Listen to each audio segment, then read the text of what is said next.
What do you think about the intensity from your teammates out there? Was there enough in the game? Did they give enough, do you think? What you mean, your question of my teammates? I can't say. I am the referee, I'm not the coach. It looks good. He likes it. Nigel Owen's arm goes up. And Ireland have stolen the game right at the death.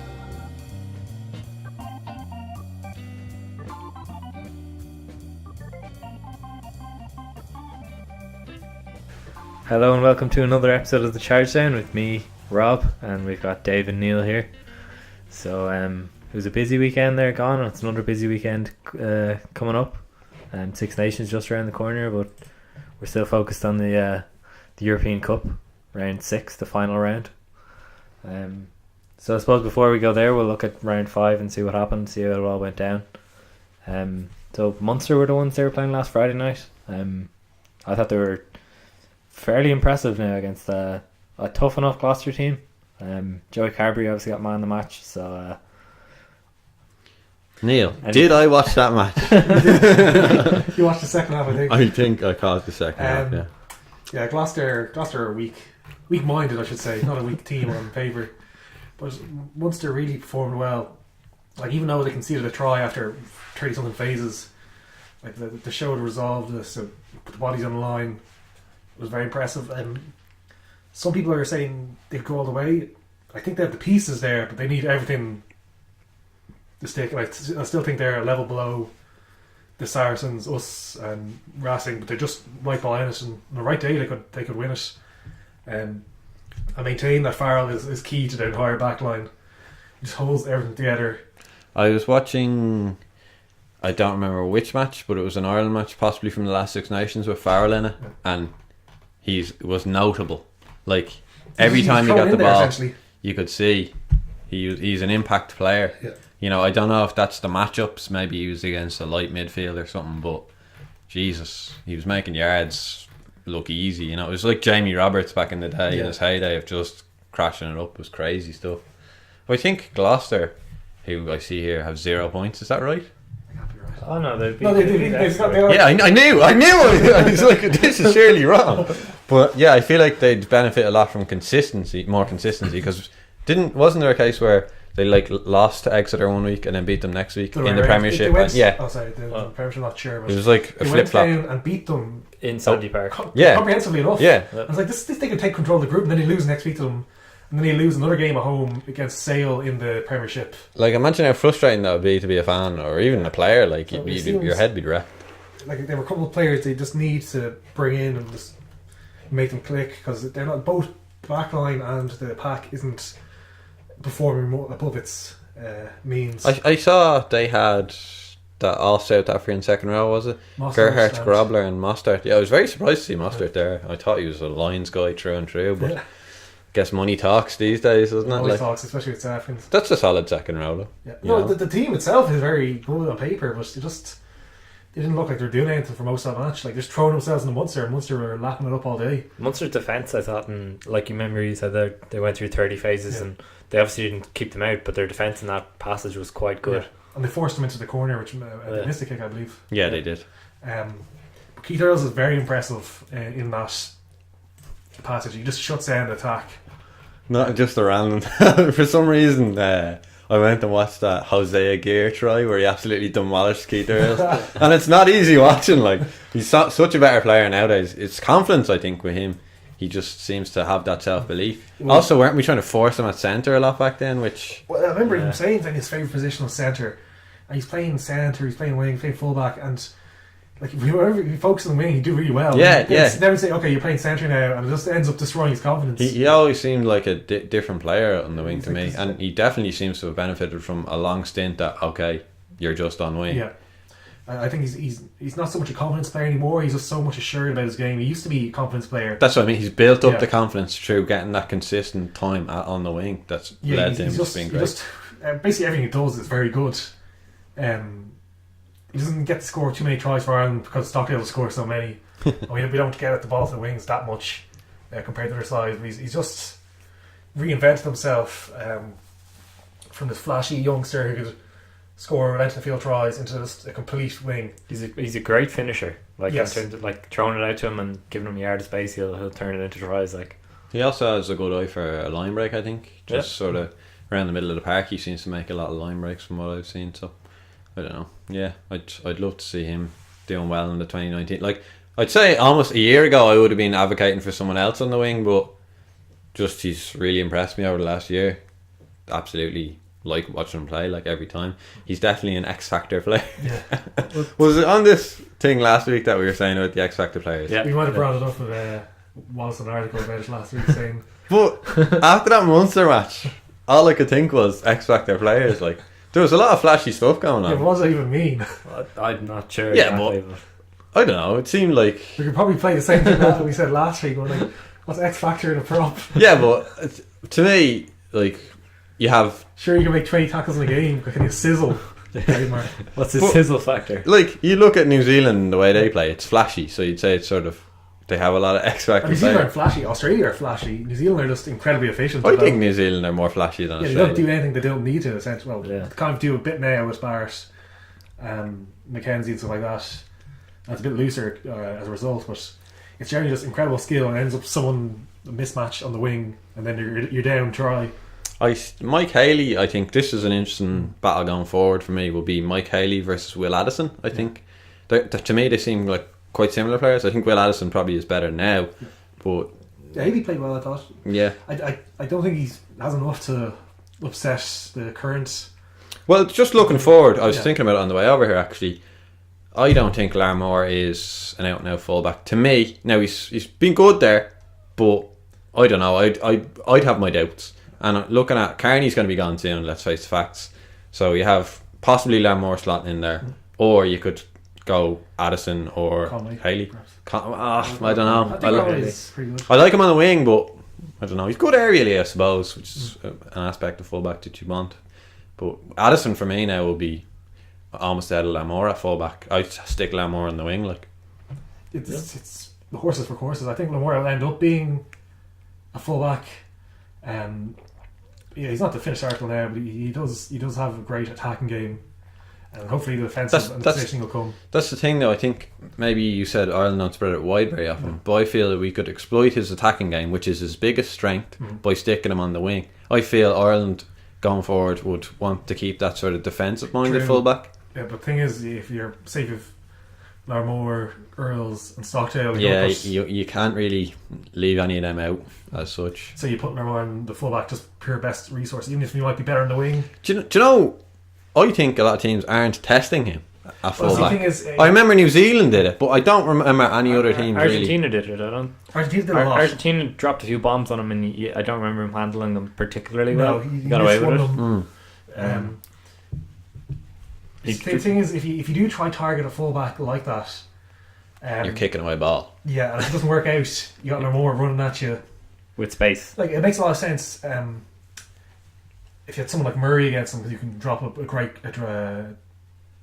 Box drop kick. box kick on him, and you have someone chasing him, and you hit him at the same time. But you still need someone there. I think it's more his positioning than his aerial Ability, Um, like ability, like, because especially with Ireland, where Carney's basically on his own pretty much in the defensive Yeah. system, where the fullback's on it, and Carney's mainly the fullback. So you have to be careful with that, or else you just change up the defence system a bit. Maybe bring the winger back to help him. I think in one-on-one scenarios, Carney's also quite good at stopping the man. Not always the most aesthetically. He kind of Trolls himself. yeah, he does it oddly. But I think maybe Lamore might suffer a bit in that regard as well. I don't know. I haven't seen him much in defence, but I think Like you he's have slight to enough. accept that. Okay, you get the great attacking steps, but you're gonna end up losing high balls. You're gonna end up losing, if, like, fullback in a bad position. Like, it's just part of the game. Like, Ringrose wasn't the best defensively, but he grew into that role very quickly when he got international experience. So hopefully, like, a couple of years time, we say, okay, Lionheart's just all round great. Yep. So I suppose with that, we move on to the Leinster team movie. Well, I want to talk well, more about the Munster match. Okay, Munster, sorry, I think What did you think about Carberry? I thought he was very, very impressive. He got man of the match, if I'm Yeah, not he's got mistaken. 26 points. 26 points, perfect, 7 from 7. Scored 2 tries. I think we're set up seeing another the one. benefit of him having an extended run Yeah, at 10 plus working with Murray. I think like it's bad for us, it's bad for Leinster, but it seemed to work out for everyone involved. So Well, I don't know. Is having a strong Munster 10 necessarily bad? I know we lost a good 10, but I think it's kind of like business where if it's good for the consumer to have. Oh yeah, like from an Irish perspective, it's great. for Leinster, that's bad because we're down a good player. Yeah, like we'd love to have him, but Yeah, like as good as Frawley's been or Hugh O'Keeffe or whatever. Like you'd want Carberry and maybe a fullback even if he's not playing 10. Yeah, but I don't want to see players getting No, picked no. out of position and then just slowly fading into obscurity. He's For not the sake bad, of as a person who just enjoys watching rugby, and Carby's clearly a good player, I'd like to see him prosper. Yeah, Rather than just kind of stymieing away at Leinster with getting mixed up with Ross Byrne and this, that, and the other. Yeah, well, there's no guarantee that he wouldn't be a good fullback, like a Curtly Beale kind of, or when he played fullback, or like as Australian fullbacks can play across the back line or are very skillful, or even Mackenzie who plays 10, isn't he? yeah. I don't know about 15. Mackenzie. I was thinking about him on the way over actually as Thinking about well. one of I don't the know why I was thinking about Mackenzie. I think he's a bit of a throwback to a simpler time because he's actually like one of the smallest players. Yeah, smallest it's interesting international how players at all. a few years ago New Zealand led the way with the big backs. Yeah, Like Wales did as well, but the New Zealand had big backs who could actually play and were fast. And now their back line is getting smaller and smaller. Yeah, the Milner Scudders. He's not Yeah. playing much now, but and Mackenzie. And Barrett, of he's course. small Barrett's enough. pretty Yeah. slight. Yeah. So these are players who can step. So like when you're smaller, it's hard to catch you if they step quickly. I like a balance personally. Yeah, like in a few years' time, it'll probably change again. So Like just watching Farrell ball people over in that match I was watching recently. Like that's the joy to watch. But if you're watching that all the time, I'd say it just get a bit like annoying. Like I remember Milner Scudder in the last World Cup was just electric. yeah, He's very he good. was really something else. He kind of fell off a bit then. Like He I got, haven't he got a heard few of him bad since. injuries, I think. it happens with All Black Wings. Once you hit 25 or something, you Yeah. start to fade away. So shall we move on? So I think we kind of covered everything here for Munster. So I suppose then we'll move on to the game. Well, what was highlighted as the game of the round was Leinster versus Toulouse. So we were all at that one, and obviously it was fairly impressive performance from Leinster. Even missing all Called those. it. Well, he did call it. Even missing all those names, he still pulled it off and got the bonus point as well. So Yeah, it was great. yeah. Alayla Blue. The first half was fairly close. Yeah. But Toulouse did not use that wind whatsoever. I know their philosophy is to like run it now and offload and pass, but sometimes you just have to use the conditions. I don't think their skills were up to level needed to play that game. They almost looked panicky or something like that. Maybe that's just their style, very kind of ad hoc.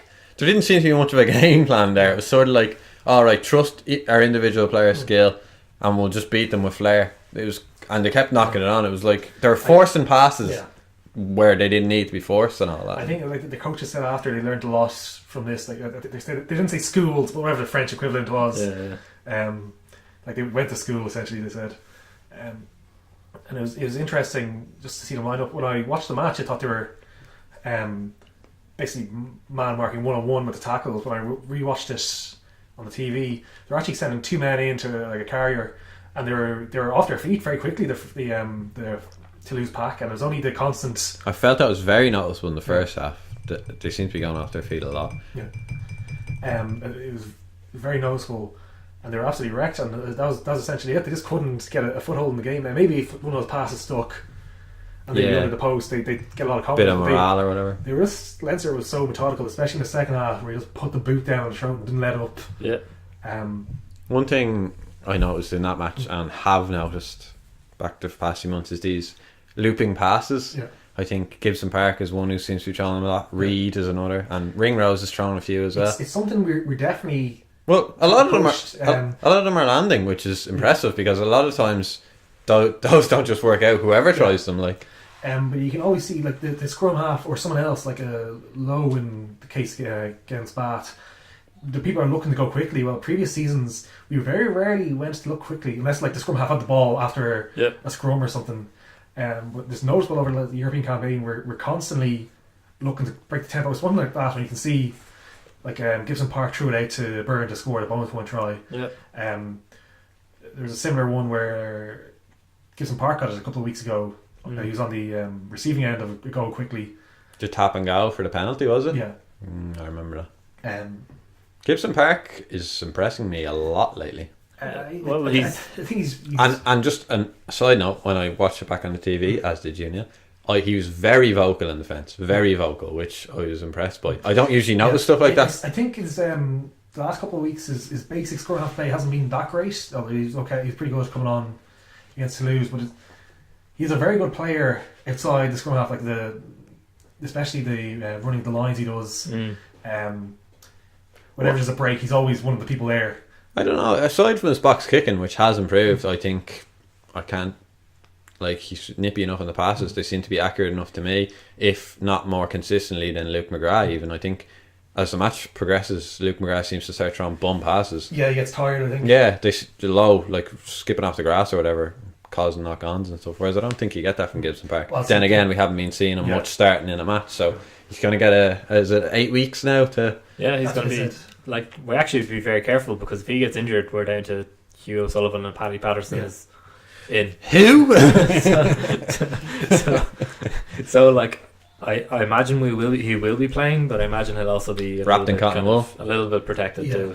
So We got a few, not too many games anyway to play after this one. So true. So but Friday was excellent. I watched it again because I wanted to keep an eye out for Ryan, but Friday kept popping up. He just loves these type of games where they're scraps. He carried a lot. I think his carrying was more impressive than Ryan. I don't have the stats in hand, but he was definitely a big player. I thought Ryan was a bit Quiet. yeah. So yeah, I want to look at it again, see what he maybe put in a lot of tackles, maybe put in. But usually, I noticed that stuff from Ryan, and I just wasn't. It was almost felt as if he wasn't there to a degree. I mean, he's a man, but he wasn't bad. Yeah. It's just he wasn't his usual self, sort of thing. And another person who impressed me was Ruddock. I thought he was everywhere. Yeah, he's very industrious. Yeah, I couldn't not notice He him. doesn't make much yards, but he just throws himself in again and again, and he generally presents the ball back pretty well. I remember when he was younger, he had a big problem of carrying too high because like he was really big at under 20s level, so he could do it and make yards. But once he did it professionally, like sometimes he go through, sometimes he gets sent back, you lose the ball. But he's very industrious. Like he just constantly keep the pressure and the tight. He areas seems of the game. fairly fit as well, just in terms of his stamina and all that. Like I don't see him flagging where I would see other players. Yeah, You know, he's a big lad. You know, so Jesus, fair play to him. Very handy in a game like that when you're up against a big pack like Toulouse have, so you can just match them at the game line. He had no arms tackle actually when we were defending in the 60 minutes. the one where we He wasn't. No, he just threw himself into a tackle, like basically his body on the line. I think it wasn't. Was that penalised? No, Was it sort of below the knee sort of thing? he's kind of ended up like his back to the tackler. Okay. It's just before Porter puts in his big hit All right. to send them back, and we win the penalty off the latch. But Porter has made an amazing contribution every game he's come on now. He hits over 10 tackles generally in the 20 or so minutes he gets on. He's good for a turnover or two. We got another one And he's thick. with 2 C's. we're not implying he's stupid. How is Porter in the scrums? I don't really. He was okay the weekend. Like he's very young for tight head, and he's converted over. And in fact, he has survived international scrums. Yeah. That's fine. That's his job. He comes on for the last 20 minutes, and he carries and he tackles, and he turns over a ball on the ground, and he survives the scrums. I think we're very lucky to have 2 tight heads of these quality. Yeah. At Leinster. Yeah, And Ireland. there are 2 loose heads too are international quality as well. So I was just thinking, like, the amount of tight heads available to Ireland is crazy. We have 2 Leinster lads. yeah. We have Marty Moore, who's looking better up north. We got Finlay Beelan at Connacht. Yeah. Got Ryan and Archer. Yeah. Like the 5th choice tight head is still pretty good. Yeah. Considering a few years ago we were Mike Ross. Tom Court. Before we were down there, Tom Court playing out of position at one point. I remember that was against England in Yeah, Twickenham. It was horrible. They were like intentionally knocking it on. Yeah, Like, it was, those are the most depressing fucking sights ever. The thing, like, because aside from that, we were close enough. yeah. It was just the scrum got annihilated, and there must have been like 20 scrums that match. I remember in the immediate aftermath of that match, the IRFU advertised for a scrum coach or something, and everyone was like, "Geez, it must have been really bad." And then they had to cover it up and say, like, "No, it was scheduled to go out that day and nothing to do with it." But Rather convenient. But I would question why we didn't have a scrum coach beforehand. yeah.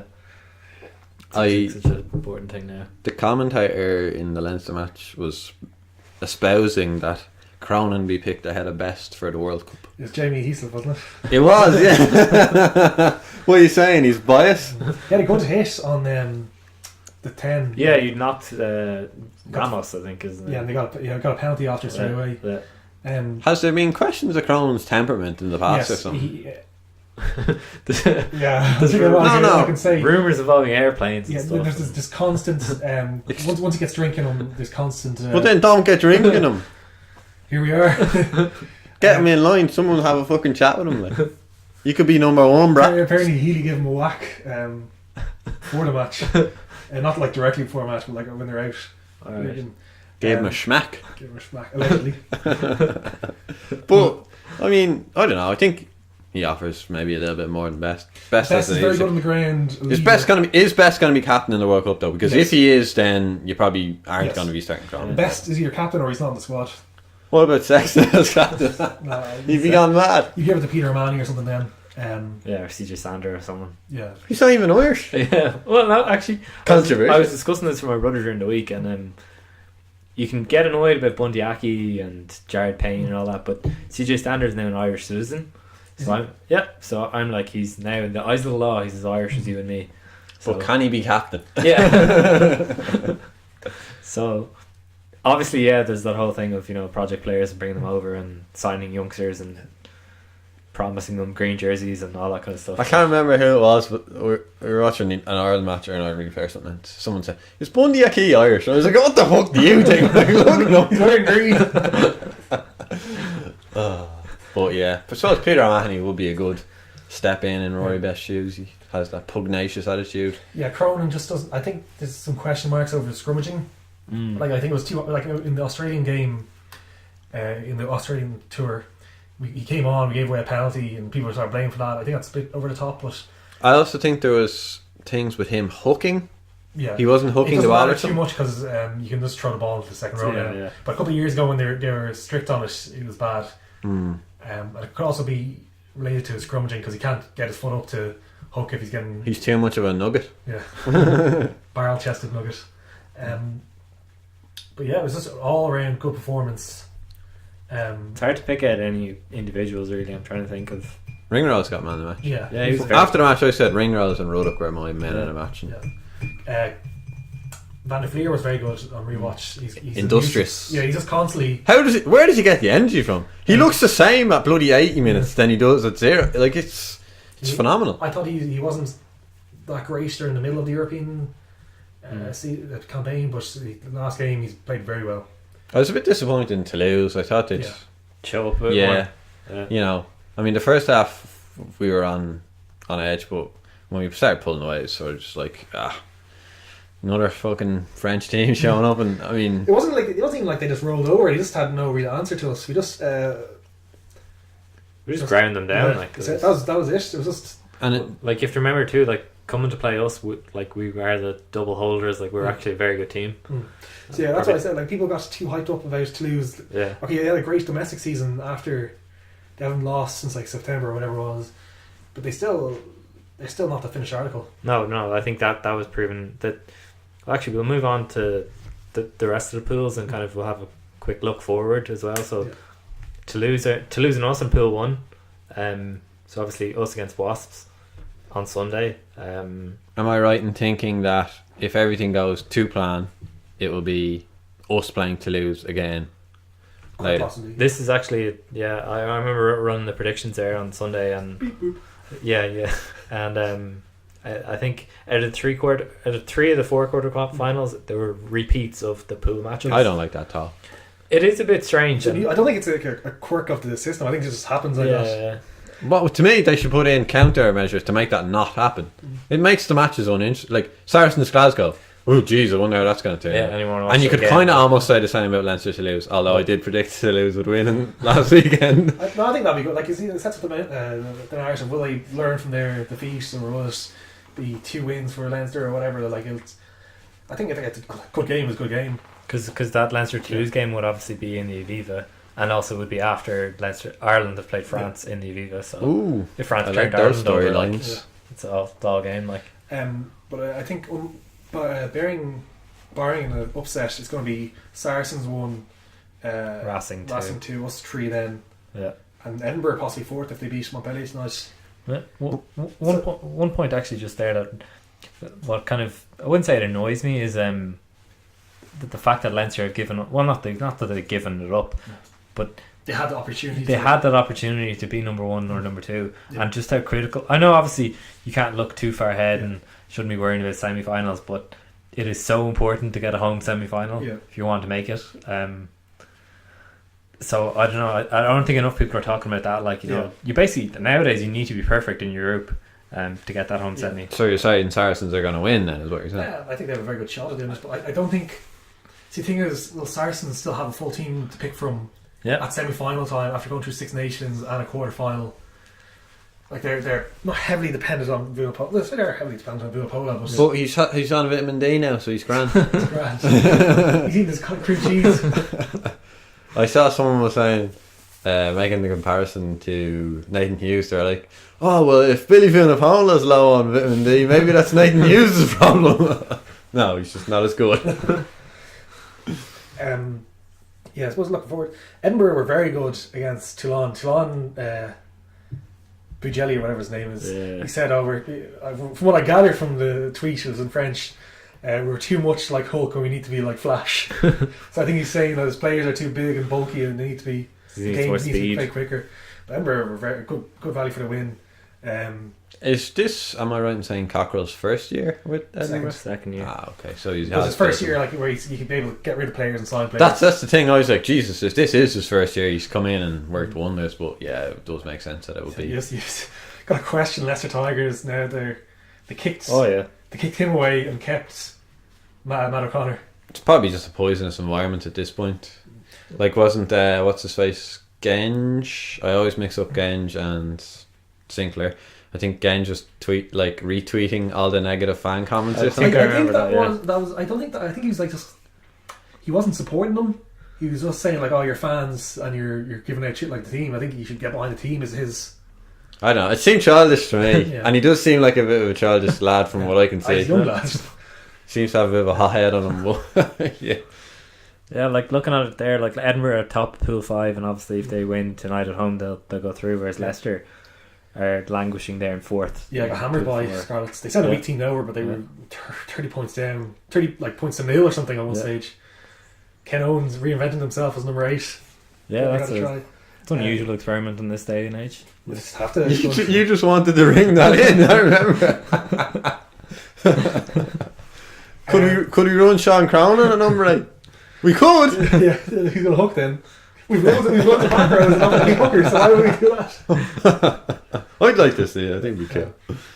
Edinburgh need to be Montpellier, I see. One actually interesting thing I think I saw during the week about Montpellier was I think they have 9 South Africans in their team. Yeah. Which is must be some sort of record for a French team. Like, I remember they only had like maybe it was one French player at one stage. One starting French player or Yeah. one French player in 23. No, in the starting I think, or something very close to that. I was like, Jesus Christ. How can you get behind that? I couldn't support that, like, That's a personally. different game. We say this every week when we see a team full of foreigners. But Different game. then again, we're hurting over here with our 2, with Lowe coming back and Luke McGrath injured. You know, it's a dilemma. So there obviously is a happy medium there, but Yeah. I don't know that either is right or wrong necessarily. Ulster have a chance to. yeah, they have a very good chance. Very to good get chance of qualifying and a slim chance of topping the group if they beat Leicester. Yeah. Henderson's back, which is great. He was supposed to be back at the end of March, and he was back playing this week, so that's a boost for both Ireland and. That seems to be happening a lot actually, where they're saying, "Oh well, this player won't be back for." Do you know what? This could be because of that Murray thing. Yeah, Or maybe it's just like, okay, this thing normally takes this Well- week. Supposed if you're maybe the strength and conditioning system's so good now where they can just basically get people fitter quicker. Like the science is advanced. As a fan, that fucking Murray thing, where it was every week, I'll be back next week. Yeah. That was incredibly frustrating to me. I know, but like, we don't This have is any right to- basic human psychology. If you overestimate and he comes back early, everyone's happy. But if you underestimate and he comes back late, everyone's frustrated. So it would sort of make sense to do what they're doing if they are taking choice in doing that. Well, I think in that case they just generally had no idea, so they couldn't put a number Yeah. on it. I think the nature of that injury Like I is said, literally he could be back tomorrow. He could be back in a year or something. yeah. That's weird. What was Because wrong they with him? didn't know exactly what was wrong, which is the thing. There's something to do with their neck. Yeah. They reckoned. And the Murray thing was a neck, if I'm No, not that's what I'm mistaken. saying. Murray was in Oh, his sorry, I neck. thought you were talking about Henderson. Henderson had surgery on his thumb. Elective surgery, like he elected to have it, so You didn't want to wait till the end of the season, so you went to the World Cup if you did that, and just healed quicker. Like some people, like Roy Best is noticeable for getting injured and recovering very quickly. or Henshaw and Sean O'Brien, they're back this weekend. Big times to come back at. Yeah. I think it's interesting that Fardy's on the bench. I think what swung not only because he's a great player, but he can cover back row if Sean O'Brien goes off injured. Even though Sean O'Brien's on the bench as well. That's what I mean. So you can Jesus. put Sean O'Brien on the bench, you bring him on 15 minutes early or something. If he gets injured, you must switch Fardy. Friday, yeah. They're really thinking about O'Brien and that. Like, I don't think it's the only reason, but I think it's a reason to Yeah. play Fardy. The rest of the pools are. We're hoping Scarlets can do us a favour by. I think even if they deny a Yeah. bonus point to Racing, that's good enough. If we have to get a bonus point win. if we get 5 points and Racing only get 4, I think because we've tries or points, whatever the points difference. Yeah, our points difference is really good. Yeah. So if we hope for that, so we're just praying for either Glasgow to win, and we could get second spot. Yeah. Or first Glasgow spot. won't win, let's be honest here. I'd be more inclined to think Scarlets might do the job. They might do it, Like maybe Saracens, because they're already qualified, slip up. It's very unlikely your team win, but that's what we have going for us, Dave. Do Leicester and Ulster always get matched together in They the... seem to be together a good bit. Yeah. It's like Munster and Cast. Or Or Ulster and Cast. Ulster and Cast, yeah. I thought Ulster and Wasps and Bath. Am I wrong in we've saying? had Well, few last few times, years, yeah. yeah, last 3 or 4 years, we've drawn with them a few times. How do you think Jordy Murphy's getting on up Doing now? well. Very well. You need to pair him with a big guy. Excuse me, a big guy in back row, and he works very well. Well, Coetzee would be that big guy, wouldn't he? He's quite impressive. Yeah, he's playing like he's never played before. Like he really repaying their trust over the last 2 years. Do you think he's got an eye on the World Cup and maybe Razzie Erasmus? It's possible. That would be... Same with actually, speaking of that, I've seen a few people mention Scott Fardy's name with the Yeah, Wallabies. I don't think they will bring him back, but they should. Yeah. That would be...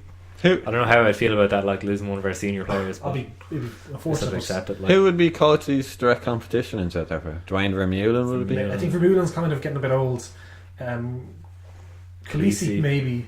Khaleesi, they've gone with captain, so they wouldn't be. dropping him. Yeah, they Peter wouldn't Stefan be. Toit.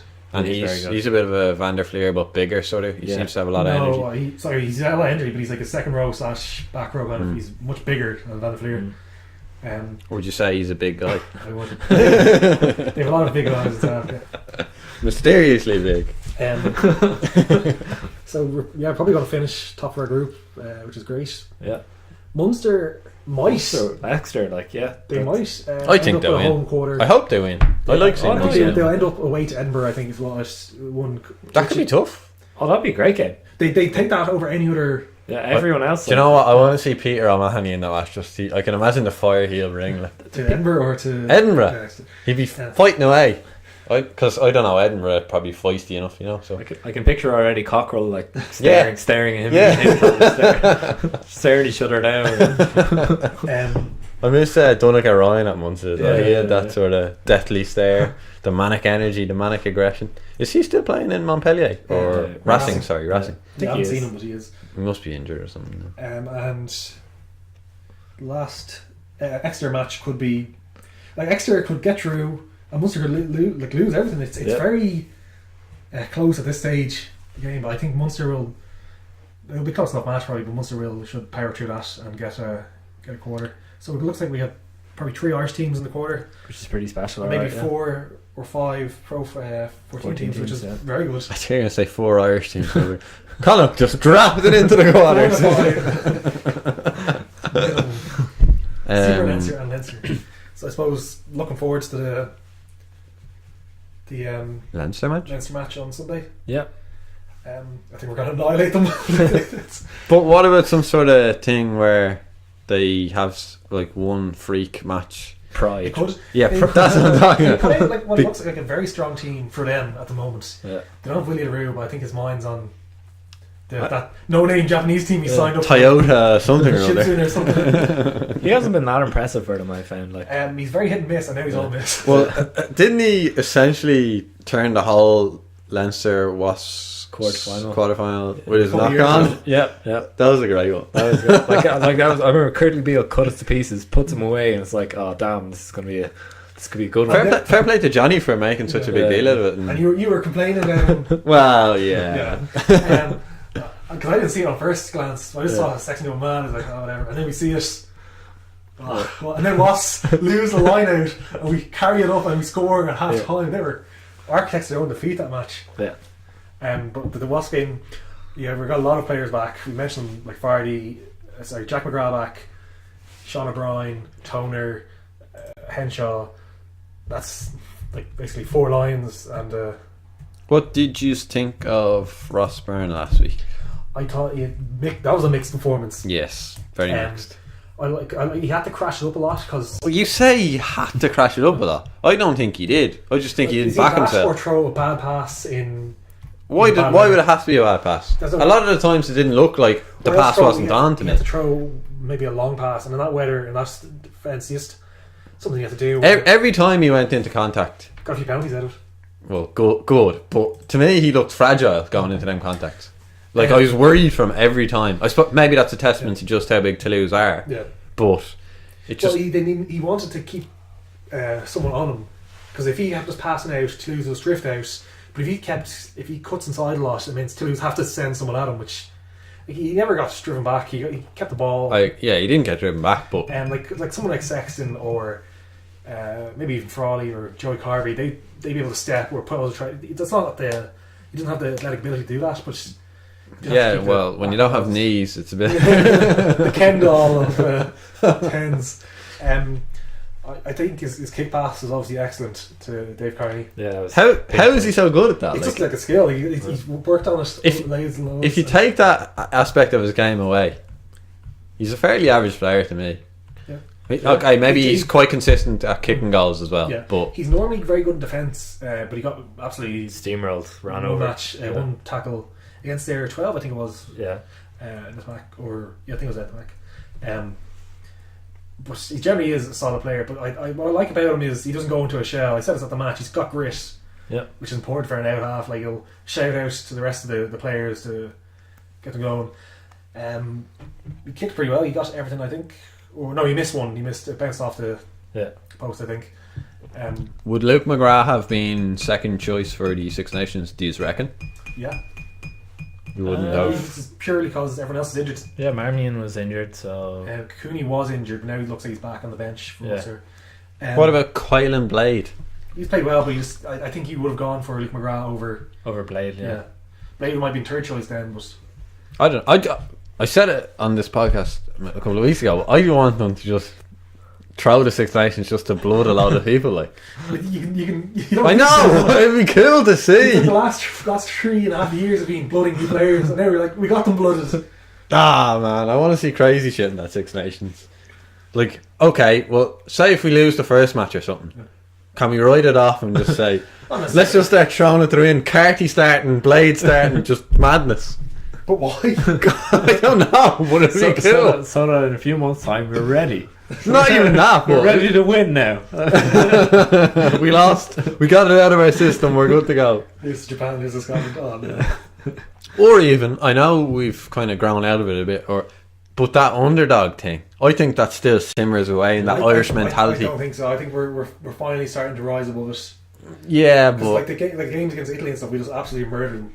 Well, like, if you think about it from the perspective of the modern Irish player, so the modern pro, so forget about your Brian O'Driscolls, those kind of guys who are around for the very kind of amateur era. These guys who've been like growing up completely professional and have like access to all the sports psychology, all that, and they're used to winning too. Like it's not like I look at like Scotland and I look at like Wales and I look at a few of those players where you know, for like 6 or 9 months of the year they're not winning, they're losing a lot. Whereas our guys are being programmed to be Wales is winning. a weird one, because if you look there, all like the clubs, you're like, no way this team's bad. I think it's all Gatland, to be honest. Yeah. I think they will. give a bit to Rob Harley. He's Howley. awful. The players hate him. He's there. He's always standing behind Gatlin drinking He'd his be better if he coke. wasn't. Like, they'd be a better team without him. But I think once Gatland's gone, it's going to see a decrease. Maybe not straight away, But I think it will be a decrease because I think he does wonders with Wales and Lions, to be honest. Yeah. But what we're saying About Wasps and Leinster. Oh, yeah, we're talking about the Irish Six Nations. Yeah, well, one actually thing They're gone. I just pulled up there was so 3 years ago Leinster played Wasps and the score was 51-10. Yeah. I'm just looking at the team there. I'll just call it out to just see if you think of anything. Valentino, is it? It says Rob Kearney, Zane Kirshner, Luke Fitzgerald, Oh, I forgot about Zane Kirshner. Noel Reid, Dave Kearney, Johnny Sexton, Owen Redden.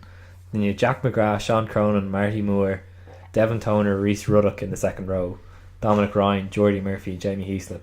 Now, you should just listen Who to was our centre partnership with that? that was Noel Reid and Luke Fitz in the centres. And then on the bench is very interesting. You've Rickard Strauss, Peter Dooley, Michael Bent, Ross Maloney, Josh van der Fleer, Isaac Boss, Cathal Marsh and Ben Teo. So there is actually a few survivors from that game who made it all the way through. Are you saying we lost 51-10 or won? Oh no, we lost 51-10. Okay. It was probably the darkest day. I think that was under... I don't think that was the worst game for me because I remember we were chasing that game and they just kept scoring and scoring and scoring. What happened to Colin Marsh? Where's he gone? Oh, he's gone to US. To play rugby? Yeah. He's playing for New York, I think, Or in something, the professional league. He just wasn't. He saw it wasn't good enough. That was essentially it. Like he saw, like Byrne and Carby were ahead of him at Leinster, and Frawley was starting to come up. So he just left because he just Wasn't doing much. No, he just wasn't good enough. That's no slight against him. He just not at the level required for Leinster. Zane Kirshner, I completely forgot about him. He wasn't the worst thing about that team. No. Who was the worst thing about that? I think around that time, Dave Carney was past his prime. He had a good game at the weekend now. Yeah. Yeah. But I think at the time he wasn't doing that well. Yeah. It was after that was after the World Cup, was it? It was. It was, yeah. Oh, yeah. Hangover from Argentina. Yeah. No Reid and Fitzy at centre. That's not good. No. He was our 10 Madigan. No, Sexton. Sexton was just back, yes, of course. So He's complaining about the culture at the time. yeah. The Leinster culture. He said it wasn't the same culture that was he winning left, trophies. yeah. Paraphrasing that. I remember that was a bad season. We got 2 out of 6 wins or something, was it? Or was it 1 out of 6? I think we only beat Bath in RDS. I think it was 2 that always bad. in that group as well. Yeah, it was. Yeah, Of course, yeah. Was crazy that good. Bath match like we won by 3 points and there was like 1 try scored or something? possibly. I remember distinctly Van der Fleer started or something, Yeah. and it was like, who is this young phenom who's we've unearthed? And well, like he's gone from on the bench 3 years ago It to was like if you go back to old teams, you'll see like the the young players get their starts. At least he didn't get dragged down by that culture. What was the culture Johnny was talking to? Just Matt O'Connor? That was the result of it. We came back after Matt O'Connor. It just wasn't a culture winning because like all the old lads had retired or were starting to go past their prime, and the young lads really hadn't the experience of. I think that's actually huge because I think back to last season when Leinster played Ulster in Ravenhill, and I thought it was just really important for us to win, to really just get it into those young guys' heads that when you go up there, it's you go to win. Yeah. And it also, from the Ulster point of view, I think some of these they're doing okay this season, but a few of those losses are going to send the wrong kind of message I to think them. the opposite for Ulster. Sorry, like they get hammered, Yeah. especially against Munster. But I think they're improving game by game, even if they're not getting the results. They're really building their squad up, and I think in a couple of years' time, or even a year's time, They'll be a Ulster will be serious force. a lot better. Yeah. Like a couple more signs and bring through some more lads in their academy, and they'll be. I almost track. want to parallel Leicester and Ulster and say whatever you could point to a point in time where you'd say, okay, these are both clubs who were doing really well, probably Leicester a bit better, Yeah, a lot better. but Ulster were good. Like then they both sort of fell, and now Ulster are on the way back up, but there seems to be no end to the Leicester's suffering. Yeah, well, Leicester's more gradual over the years. Ulster were good, and then a couple of years ago they fell apart. Like Leicester's just been like ever since we beat the 9 Cup finals, they've been getting worse and worse. Do you pity them? Yeah, A bit, yeah. Is there anything to be said for, like, we look at Leicester, we look at Wasps, we look at Bath, look at Gloucester and Exeter in this year, and The coaching's just not good enough. yeah, where's the problem with, like, obviously Saracens are the outlier in that they could be arguably And favourites. Exeter, and they both have excellent coaching staffs, Yeah, and they've had the same coaching staff for a while now. like, can they compete with Irish provinces? They need to get good coaches. Yeah, Need to get a good squad. Squidge Rugby had a good video about this about Leicester. But they spent all their money on big name backs who aren't there for most of the season. That's not how Leicester win games. They win games by grinding people out with their massive pack. They try to change, like that was the idea behind it. But like they had Tuolagi and Matt Tamua, yes. He's a and luxury they're player. on big money, and they're either injured or away international for half the time. That's the reason why they're not doing well. Oh my god, lads! I just solved Leicester's problem. Fire Tuolagi. Vitamin D for Tuolagi. that could be it. Your vitamin G salesman here, going around the stadium with your tablets. But like a lot of them, they just don't give a chance to young lads. And like Wasps sending out a full strength team nearly against us in a game that's nothing to them. Yeah, that would be a point to give blood some people, wouldn't it? Like, it seems like the perfect opportunity. So Wasps can't complain about Leicester can rest their players and their squad's so strong when they signed 2 All Blacks in a week. Yeah. And What? They signed All Blacks? They Is signed this Fekitoa and some other no-name guy. prop. He's got a couple of caps or something. So Fekitoa has already left the New Zealand Yes, system, it's hasn't he? Toulon, I believe, at the moment. So I'd say there's a bit of an exodus from Toulon. Yeah, they're going to get loads of players after World Cup, I think. But the World Cup is going to be very interesting afterwards. Like it's going to be All Blacks going to be picked clean. Probably South Africa a bit as well. South Africa Africa always, because the rand is like the euro to rand and the pound to rand is very poor for them. So it means they can get a lot more bang for their buck. One actually interesting thing there we're talking about South Africans, and I just came into my head there was what this whole Brexit thing. Yeah. And the impact that could have on rugby. Yeah, that could be huge. Let's say the English teams. Like currently we have that EU directive where you can only have 2 foreign players, so if you don't have the trade agreement with them, but it could get very interesting if they start Yeah, like it's impossible to say where it goes. Like there might not be a quarterfinals in the Heineken Cup. yeah. Like What? if Brexit is no deal. There's Drafting Connacht to be grand. We'll have our own Heineken Cup. That's how it is. Like and what with Ulster Yeah, like that could be very strange. and Like, all these sporting regulations you said, like they got and also if the pound collapses, then you're not going to get anyone signed up regardless. yeah. Have to start paying the Ulster players in euros. Yeah. Oh my god. United Ireland could be happening. Yeah. Yeah, it's very a real humdinger that yeah, brings us. it'll be interesting to watch, see how it goes. I doubt though, whatever planning they're trying to put into place, some part of me suspects that they're not really considering rugby. No, rugby, but like the Premier League, that's a massive sport. Yeah, and that's hugely international too. Like it's not like And it matters a lot to the people. Like any sports, essentially, you'll be. yeah, like the chaos that could happen where you had a French player, let's say, playing in England, and then after Brexit, and let's say there's no deal, their status is very up in the air. Like are they allowed to work and all this kind of thing? And But am I wrong in saying that sports people have some sort of They have visas, yeah, but exemption thing? yeah, but these are all under like current regulations. Like these aren't Polish builders. These are superstars. Like No, yeah, but like you have to. One of the categories of visas when you're applying to some places, like you're an athlete or a performer or something like that, and so you can go in and work that place. For, special dispensation or whatever. Yeah. I would say that is probably the case. Yes, but they have to do that now. Yeah, like, that's it. at the moment, like European players moves to they can go anywhere, do anything they want. yeah, or a player who has a treaty with the EU, if like a Samoan or a South African or something. It's much easier than just being like a foreign, Yeah.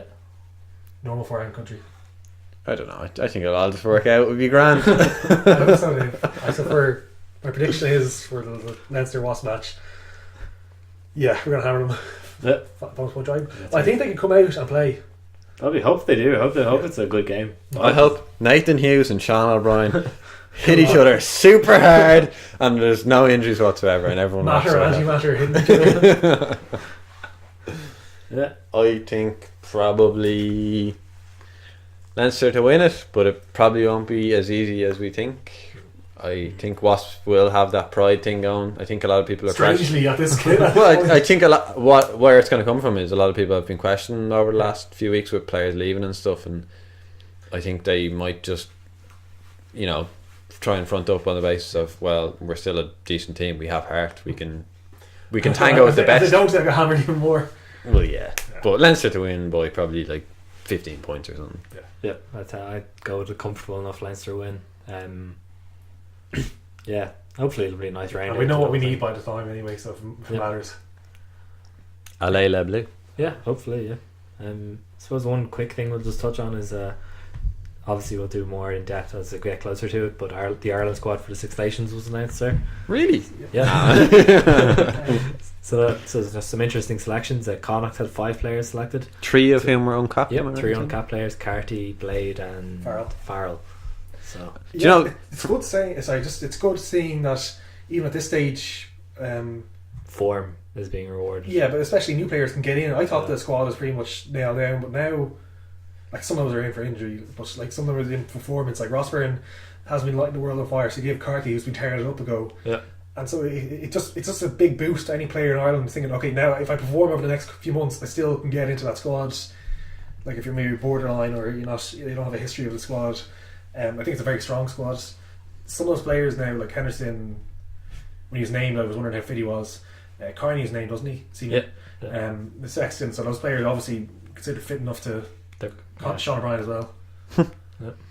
Am I right in thinking that this Tom Farrell character, who I have no idea who he is, has come from Leinster? And no way, did he? Leinster Academy graduate. Oh my god! He was plying his trade for, I think, Bedford in the English Championship. I think so. And then he ended up in Connacht, where he's suddenly emerged as a top. I wouldn't say player. suddenly. He had a good season last year. I remember his name being thrown around a bit. But I was thinking, well, there's loads of other good centres, unfortunately.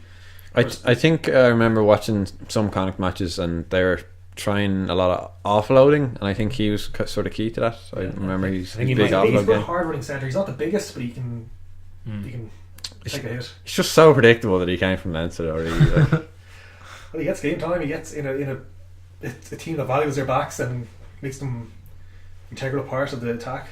I suppose if you're being fair about it, like, we took Henshaw off them, so it's kind of Yeah. And Crone yeah, and Hagan. and Munster took Keatley off them.